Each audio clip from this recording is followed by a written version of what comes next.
مزمور شدشته بأوان صدام زقبر صلوات او እግዚአብሔር بخراخ አይትግናሐኒ بحر ቆትካ ድማ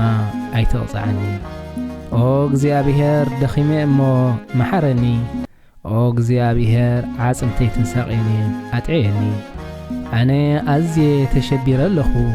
ንስኻኸ او እግዚአብሔር ማዕሲኻ እትረዳእኒ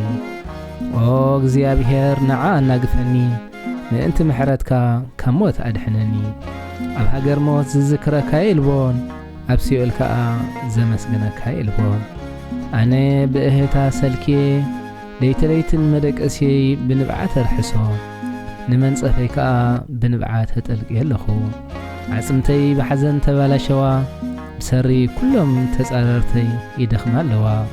ኦ እግዚአብሔር ንድምፂ በኽያተይ ሰሚዕዎ እሞ ኣቱም ገበርቲ እከይ ኩላትኩም ካባ ይረሓቁ እግዚአብሔር ንኣውያተይ ይሰምዖ እዩ ንጸሎተይ ከዓ ይቕበሎ እዩ ኩሎም ጸላእተይ ክሓፍሩን ክሰዓርን እዮም ብሓንደበት ሰንቢዶም ከዓ ንድሕሪት ክምለስ እዮም መዝሙር 7 ፍትሒ ንምርካብ ዝግበር ጸሎት ኦ እግዚአብሔር ኣምላኸይ ኣባኻ ዕቆብ እኒኹ ካብ ኩሎም ሰበብተይ ኣድሕነንን ኣናግፈንን እንተ ዘይረዲእኻ ንግና ጸላእይ ሓደ እኳ ክረድኣኒ ናብ ዘይክእልሉ ቦታ መንጢሉ ክወስደኒ እዩ ከም ኣንበሳ እውን ክሰላልዓኒ እዩ ኦ እግዚአብሔር ኣምላኸይ ከምዚ ገይረ እንተደኣ ኮይነ ማለት ንሰብ በዲለ እንተኾይነ ነቲ ምሳይ ብሰላም ዝነበረ ኣብ ክንዲ ሰናይሲ እከይ ፈዲየ እንተኾይነ ንጸላእይ ከዓ ብዘይ ምኽንያት ዓሚፀየ እንተኾይነ ጸላእይ ይስጎጎንን የርክበንን ቀቲሉ ኣብ ምድሪ ይርገጸኒ ንሬሳይ ከዓ ምስ ሓመድ ይጸንብሮ ኦ እግዚአብሔር ተቖጢዕኻ ተንስእ ኣብ ልዕሊ ነድሪ ተጻረርተይ ተለዓል ንረድኤተይ ንቓሕ ፍትሒ ከዓ ኣውጻለይ ስለዚ ንኹሎም ህዝብታት ኣባኻ ኣክቦም ኣብ ልዕሊ ኩሎም ከዓ ከቢርካ ንገስ ኦ እግዚአብሔር ንህዝብታት እትፈርዶም ንስኻ ኢኻ ስለዚ ኦ እግዚአብሔር ጻድቕን ንጹህን ምዃነይ ትፈልጥ ኢኻ እሞ ፍረደለይ ሓሳብን ድላይን እትምርምር ጻድቕ ኣምላኽ ኢኻ እሞ ንኽፍኣት ሓጣን ኣጥፋእ እዩ ንጻድቕ ግና ዓስባ ሃቦ ዋልታይ ኣምላኽ እዩ ንሱ ንቑንዓት ልቢ የድሕኖም እዩ ኣምላኽ ቁኑዕ ፈራዲኡ ንኽፍኣት ከዓ ኩሉ መዓልቲ ይኹንኖም ንሳቶም እንተዘይተመልሱ ሰይፊ ይስሕል ቀስቱ ከዓ ይግትር ዝቐትል ኣጽዋር የዳሉ ዝረሰነ ፍለጸታት ከዓ ይቐርብ እነሆ ንእከይ ግብሪ ይህንጠዩ ሕሰም ጠኒሶም ሓሰት ይወልዱ ነታ ንኻልኦት ዓሚቖም ዝዃዕትዋ ጉድጓድ ባዕላቶም ይኣትዋ ስለዚ ብገዛእ ክፋእቶም ተቐጽዑ ዓመፀኦም እውን ኣብ ርእሶም ወረደ እግዚአብሔር ቅኑዕ ስለ ዝኾነ ከመስግኖ እየ ንልዑል እግዚአብሔር ከዓ ክዝምረሉ እየ መዝሙር 8 ዕብየት እግዚአብሔርን ክብሪ ሰብን ኦ እግዚአብሔር ጐይታና ስምካስኮን ኣብ ኩሉ ዓለም ክንደይ ግሩም እዩ ንስኻ ንግርማኻ ኣብ ልዕሊ ሰማያት ተኸልካዮ ብኣፍ ቆልዑትን ህፃናትን ምስጋና ኣዳለኻ ንተቃወምትኻን ንጸላእትኻን ንፈዳይሕንን ዓገትካዮም ነቲ ንስኻ ዝፈጠርካዮ ሰማያትን ነቶም ንስኻ ዝሰርዓኻዮም ወርሕን ከዋኽብትን በርኢ ኣለኹ እቲ ንስኻ እትዝክሮ ሰብ እቲ እትሓልየሉ ወዲ ሰብሲ እንታይ እዩ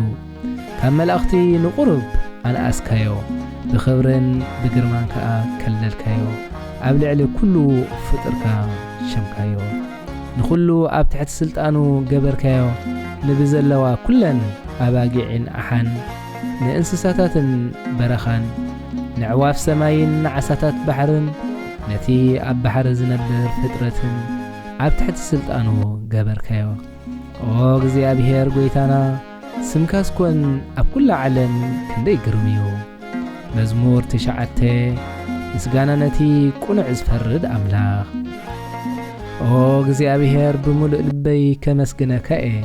ኩሉ ዝገበርካዮ ተኣምራት እውን ክነግር እየ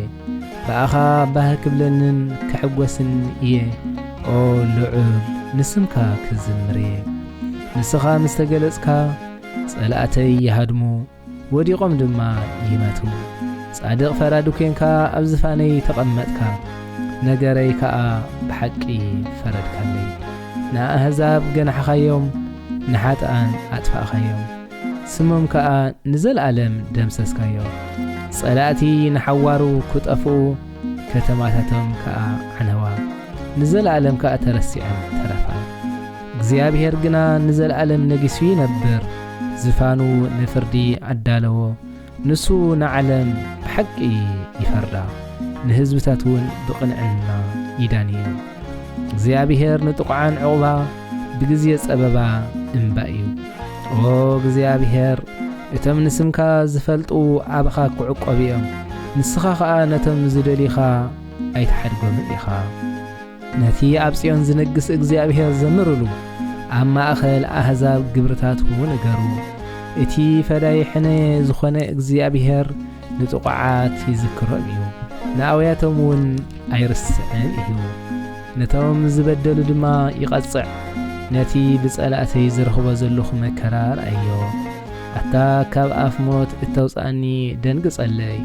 ኣነ ኸኣ ኣብ ደጊታት ኢየሩሳሌም ንዓይ ስለ ዘድሓንካኒ ክሕጐስ ምስግናኻ ድማ ኦ እግዚአብሔር ክነግር ኣሕዛብ ነታ ዝዃዓትዋ ጉድጓድ ጸደፉ በቲ ዝሓብእዎ መፈንጠራኻ እግሮም ተታሕዘ እግዚአብሔር ቁኑዕ ብምፍራድ መን ምዃኑ ኣፍለጠ ረሲእ ግና ብግብሩ ተታሕዘ ክፉኣት ሰባትን እቶም ንኣምላኽ ዘኽሕድዎ ኩሎምን መወዳእተኦም ሞት እዩ ድኻስ ንሓዋሩ ኣይክርሳዕን እዩ ተስፋ ምስኪን ንዘለዓለም ኣይክጠፍእን እዩ ኦ እግዚአብሔር ሰብ ከይዕበየልካስ ተንስእ ንኣሕዛብ ኣብ ቅድሜኻ ኣክቦም